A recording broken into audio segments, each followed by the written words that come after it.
শিক্ষিত বন্ধুরা, আশা করি তোমরা সকলে ভালো আছো। আমরা আজকে অষ্টম শ্রেণীর পঞ্চম সপ্তাহের ইসলাম ও নৈতিক শিক্ষা অ্যাসাইনমেন্টের সমাধান করব। আশা করি তোমরা সকলে আমার সঙ্গেই থাকবে। প্রথমে আমরা প্রশ্নটি দেখে নিই, আমাদের কি প্রশ্ন এসেছিল। দেখো, এখানে জনাব নকিব স্বীয় উদ্যোগে যোগাযোগ ব্যবস্থার উন্নয়নের জন্য কি করেছে? এলাকার কতিপয় বন্ধুদের নিয়ে প্রতি শুক্রবার রাস্তাঘাট মেরামত ও সংস্কার করেন। অন্যদিকে তার এক বন্ধু নাবিল তার এই কাজগুলোতে অংশ না নিয়ে বরং বলেন নকিব সাহেব নেতা হওয়ার জন্য এসব কাজ করছে। এখানে আমাদের দুটো প্রশ্ন আনসার করতে হবে, গ এবং ঘ। নকিব সাহেবের মাঝে ইসলামের কোন সেবার বিষয়টি প্রকাশ পেয়েছে ব্যাখ্যা করো। আর ঘ নম্বরে বলেছে ইসলামের দৃষ্টিতে কায়েসের দৃষ্টিভঙ্গি কিসের পরিচয়ক আলোকপাত করো। আচ্ছা, তাহলে আমরা এখানে দেখি আমাদের প্রশ্নটা। তাহলে গ নম্বর প্রশ্ন ছিল নকিব সাহেবের মাঝে ইসলামের কোন বিষয়টি প্রকাশ পেয়েছে, আর ইসলামের দৃষ্টিতে কায়েসের দৃষ্টিভঙ্গি কিসের পরিচয়ক। নকিব এবং কায়েস। আচ্ছা, তাহলে উদ্দীপকে নকিব সাহেবের মধ্যে আখলাকে হামিদা এর সমাজসেবা গুণটি ফুটে উঠেছে। আমাদের সমাজে বঞ্চিত জনগণের কল্যাণে স্বেচ্ছায় গৃহীত কাজকেই সমাজসেবা বলা হয়।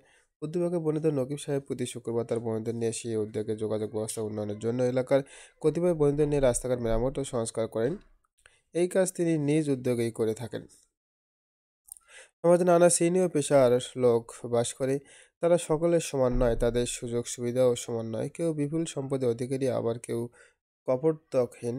সম্পদশালী ব্যক্তিগণ অভাবী জনগোষ্ঠীর উন্নয়নেও তাদের সম্পদ ব্যয় করবে, সমাজের অবহেলিত মানুষের কল্যাণে কাজ করবে। এটাই ইসলামের নির্দেশ। মহান আল্লাহ তাআলা বলেন, এবং তাদের ধনীদের ধন সম্পদে রয়েছে অভাবগ্রস্ত ও বঞ্চিতের হক। অর্থশালী ব্যক্তি সমাজের অবহেলিত মানুষের কল্যাণে এমন প্রতিষ্ঠান গড়বে যে প্রতিষ্ঠানে অভাবী লোকেরা কাজ করে তাদের আর্থিক সমস্যার সুরাহা করবে। বাসার অবলম্বন খুঁজে পাবে। গ্রামের উন্নয়নের বিরাট বাধা দূর করার জন্য গ্রামেগঞ্জে শিক্ষা প্রতিষ্ঠান গড়ে তোলা সহ কল্যাণমূলক প্রতিষ্ঠান গড়ে তোলা সমাজসেবামূলক কাজ। বন্ধুরা, এরপরে সামাজিক নিরাপত্তা রক্ষা করা, পরস্পরের কলহ দ্বন্দ্ব মেটানো সমাজসেবার অন্তর্ভুক্ত। আল্লাহ তাআলা বলেন, মুমিনদের দুই দল আর দ্বন্দ্বে লিপ্ত হলে তাদের মধ্যে মীমাংসা করে দাও। সর্বস্তরের জনগণের উপকারে আসে এমন সব কাজের অভ্যাস ছোটবেলা থেকেই করা দরকার, যেমন রাস্তা ভাঙা মেরামত করা, নতুন রাস্তা নির্মাণে সাহায্য করা, পুল সাঁকো নির্মাণ করা, রুগ্ন ব্যক্তির সেবা করা, আহত ব্যক্তিকে চিকিৎসা কেন্দ্রে পৌঁছে দেওয়া, রাস্তার পাশে ছায়াদার বৃক্ষ রোপণ করা, বৃক্ষ সংরক্ষণ করা ইত্যাদি। জনসেবা দ্বারা আল্লাহ তাআলা সাহায্য লাভ করা যায়। রাসূলুল্লাহ সাল্লাল্লাহু আলাইহি সাল্লাম বলেন, আল্লাহ বান্দাকে ততক্ষণ সাহায্য করেন যতক্ষণ তার বান্দা তার ভাইকে সাহায্য করতে থাকে। আরবিতে একটি প্রবাদ বাক্য রয়েছে, জাতির নেতা তিনি যিনি তাদের সেবক। অতএব একথা প্রতীয়মান হয় যে উদ্দীপকে বর্ণিত নকিব সাহেবের কাজটি আখলাকে হামিদার সমাজসেবা গুণের অন্তর্ভুক্ত। এখন চলো আমরা ঘ নম্বর প্রশ্নটার উত্তর দেখে নিই। উদ্দীপকে কায়েস সাহেবের বা নকিব সাহেবের বন্ধু নাবিল সাহেবের আহ আচরণে আখলাকে জামিয়ার পরিচালিত বই প্রকাশ ঘটেছে।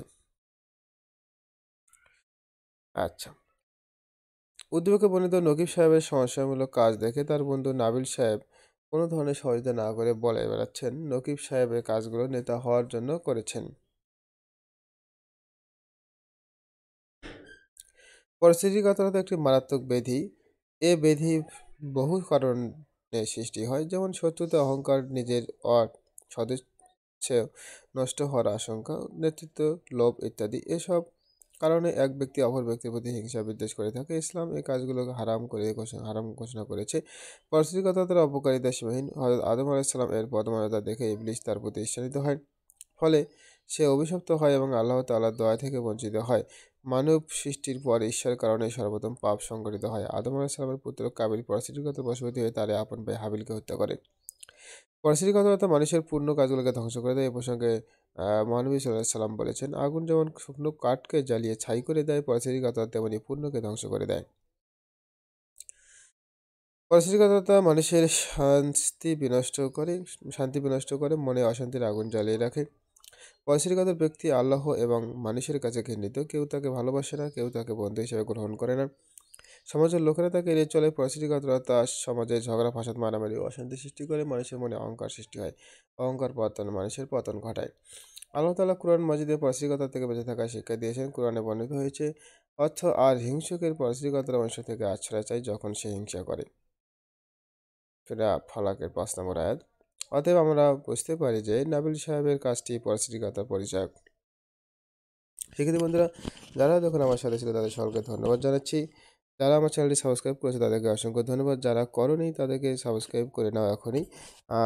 কারণ এখানে তোমার সবসময় সঠিক উত্তর দেওয়ার চেষ্টা করা হয়। তো সবাই ভালো থাকবে, সুস্থ থাকবে।